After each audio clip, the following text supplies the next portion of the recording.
총선이 이제 딱 일주일 남았습니다. 여야의 유세전이 이제 후반부로 접어들었는데요. 네, 어제 험진 서울 강남 벨트를 찾았던 민주당은 오늘 영남, 호남 동시 유세에 나섭니다. 국회에 연결해 보겠습니다. 박초롱 기자. 네, 민주당 이해찬 대표는 오늘 비례정당 더불어시민당과 함께 텃밭인 광주를 찾았습니다. 민주당은 호남 28석 전체를 싹쓸이하겠다는 기세를 보이고 있는데요. 단 2곳만을 경합지로 분류한 상태입니다. 그런 만큼 지역구 후보 지지를 호소하기보다는 정당 투표에서 시민당을 찍어 압도적 승리를 몰아달라고 강조했는데요.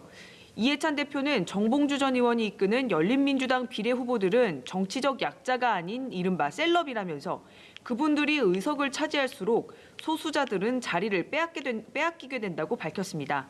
이름만 비슷한 열린민주당과는 통합할 수 없다고도 했습니다. 이낙연 선대위원장은 부산 경남을 찾아 신공항 문제를 포함해 부산이 안고 있는 여러 현안을 풀어나가겠다며 지원 유세를 벌였습니다. 또 임종석 전 청와대 비서실장은 청와대 출신 후보들이 뛰고 있는 충남 지역에서 후보들을 지원 사격했습니다. 민생당은 오늘 호남과 수도권에서 총력전에 나섰습니다. 또 정의당 심상정 대표는 코로나19로 인한 해고 금지를 테마로 울산, 부산, 창원으로 이어지는 영남 노동권 벨트를 돌며 지지를 호소했습니다. 네, 그런가 하면 미래통합당에서는 김종인 선대위원장이 기자회견을 열었는데 코로나19 사태 속에서 대통령의 리더십이 보이지 않는다 이렇게 비판을 했죠. 네, 그렇습니다. 어제 종로에서 황교안 대표와 합동 유세를 한 김종인 선대위원장은 오늘은 경기와 충남으로 향했습니다. 지원 유세를 떠나기 전에 기자회견을 열었는데 문재인 대통령의 리더십이 보이지 않는다고 비판하며 이번 선거에서 통합당이 확실한 과반을 차지할 수 있을 거라고 자신했습니다. 또 문 대통령이 코로나19 극복을 위한 긴급 재정명령권에 대해 아무런 판단을 하지 않고 강 건너 불 보듯 한다면서 명령권 발동을 촉구했습니다. 황교안 대표는 오늘 종로 유세에 집중하고 유승민 의원은 서울 동대문을 이해운 후보와 영등포가 문병호 후보 지원에 나섭니다.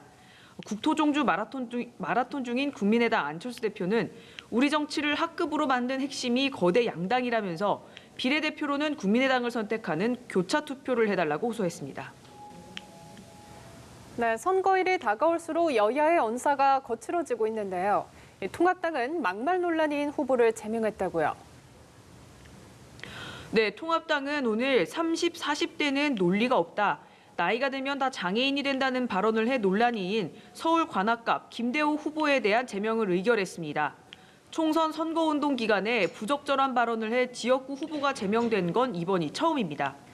이로써 김대호 후보의 후보 등록 자체가 당적 이탈을 이유로 무효가 됐기에 통합당은 관악갑에 후보를 내지 않게 됐습니다.